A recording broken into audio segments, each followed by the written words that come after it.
Eh bien, bonjour à tous. Je suis très content d'être là. Merci Lucille pour l'introduction. Je suis venu en fait vous parler un petit peu de ce qui m'anime aujourd'hui. Voilà, bon, je suis fondateur d'Insect. Aujourd'hui, je suis directeur impact chez Insect. Parce que je pense que voilà, toutes les boîtes qu'on est en train de créer en ce moment, si jamais on s'y met pas maintenant, elles n'existent plus dans quelques années.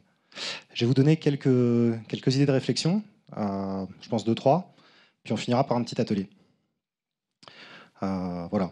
Ça, c'était juste pour vous rappeler qu'on fait du scarabée chez Insect. C'est une photo hyper précise, c'est assez intéressant. Enfin bref, voilà. Donc, avec cet insecte-là, Sky is the limit. Sky is the limit, c'est souvent quelque chose qu'on se dit, souvent, enfin, tous les pitchs qu'on a eu de nos jeunes pousses, là, de ceux qu'on veut pousser, on sent qu'il y a cette notion de Sky is the limit du côté infini. Y aller. Ce que j'aimerais vous amener à réfléchir, c'est que une fois qu'on est en haut de l'échelle, là, qu'on continue d'avancer, il y a un changement de perspective qui se crée. C'est-à-dire qu'on regarde autour et en fait, c'est pas le ciel qui est à la limite. En fait, c'est la planète. Donc, qu'est-ce que ça veut dire? Moi, le constat que je fais, je pense que je suis pas le seul à le faire, hein, c'est qu'on est pris dans un espèce de cercle vicieux en ce moment. On construit beaucoup, on construit vite, on construit fort, on a de la performance, on est toujours dans la question de la performance. Et puis on se rend compte qu'on a des conséquences, ça c'est en haut à droite, des fois qui sont pas proches de chez nous, hein, qui sont loin. Là c'est une photo que j'aime beaucoup que je trouve assez édifiante sur la déforestation. Puis à un moment il y a une dissonance qui s'amène et on va faire du yoga. Voilà, à peu près. Où on plante des arbres. Parce que voilà, ouais, j'ai été aux Bahamas pendant les vacances, mais bon, tu comprends, j'ai planté des arbres, tout va bien. Ouais. On sent bien qu'il y a quelque chose qui va pas là-dedans, mais d'un autre côté, on n'a pas trop non plus on sait pas trop comment faire autrement. Et puis du coup, une fois qu'on a fait notre séance de yoga, qu'on a planté nos arbres, c'est reparti, on continue de construire, on y va à fond, on fait de la perf, quoi. C'est pas très résilient tout ça. La deuxième idée que je voudrais vous amener, c'est ce que j'appelle la forêt. Alors j'aime beaucoup la forêt, personnellement, je suis ancien scout, ça doit venir de là. La philosophie de la forêt, pour moi, c'est quand on regarde une forêt, comment elle fonctionne. Je connais aucune forêt au monde qui pousse de manière infinie. C'est-à-dire qu'à un moment, l'arbre adulte, il a atteint sa taille, quoi. On n'imagine pas un arbre, même les séquoias géants, au bout de quelques centaines de mètres, ils s'arrêtent. Ils font des fruits et ils sont contents. Ça, je trouve que c'est une métaphore qui est hyper importante à avoir en tête. C'est la croissance sans borne, en fait, n'existe pas dans la nature.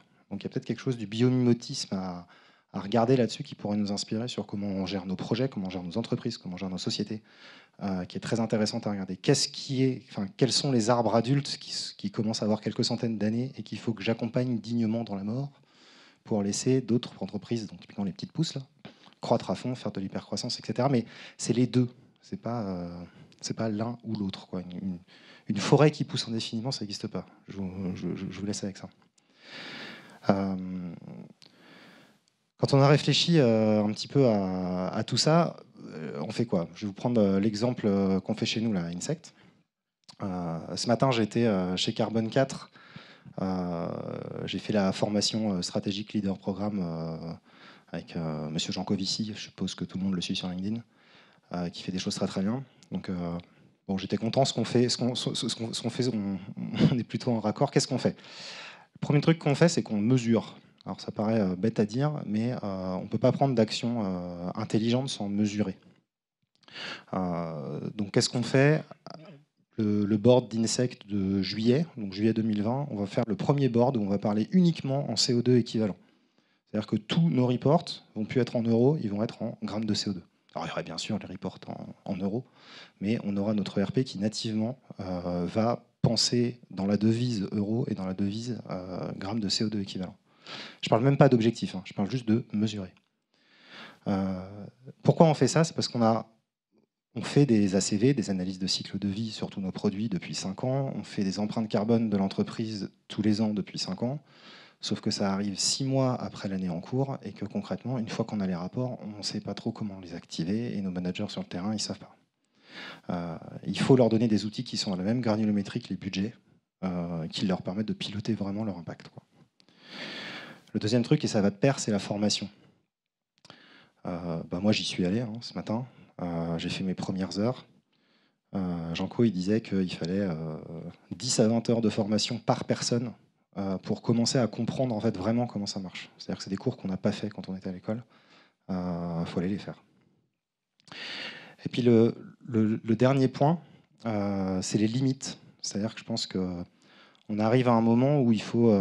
j'ai beaucoup aimé ton discours, Alison, où il faut savoir parler de qui on est puis de nos limites. Nous, à Insect, on fait de l'élevage d'animaux hors sol dans des milieux artificiels. On utilise énormément d'acier pour construire nos usines. On éclate des ressources en termes d'alimentation, on éclate des ressources en termes de flotte.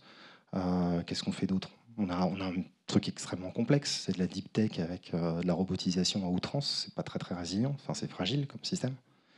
Il y a des limites, il faut les adresser, puis des fois il faut savoir dire ouais, je sais pas quoi, je sais pas comment faire autrement. Mais il faut réussir à prendre ces trucs-là head-on, quoi. Encore une fois, planète is the limit, quoi. C'est pas forcément la performance qui est intéressante, c'est la résilience. Voilà, j'ai bien lancé l'ambiance.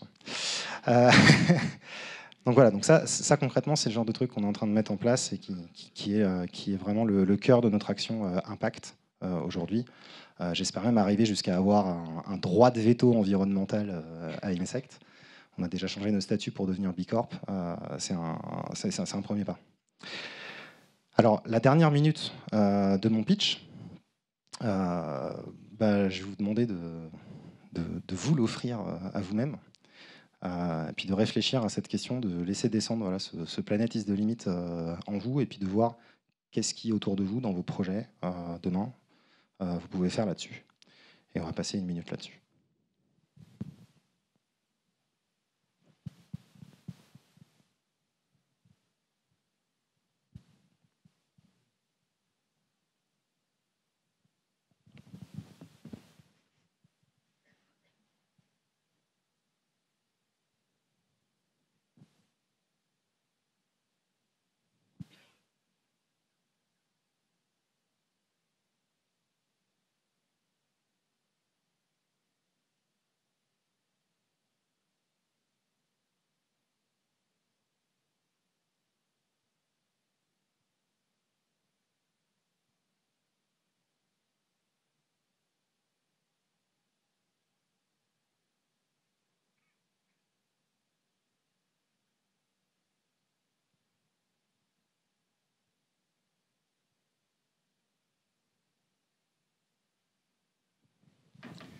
Voilà. Je vous remercie pour cette minute, je vous remercie pour la qualité de votre silence. Ça veut dire que ça porte. Et puis, bonne suite de conférence. Voilà, merci.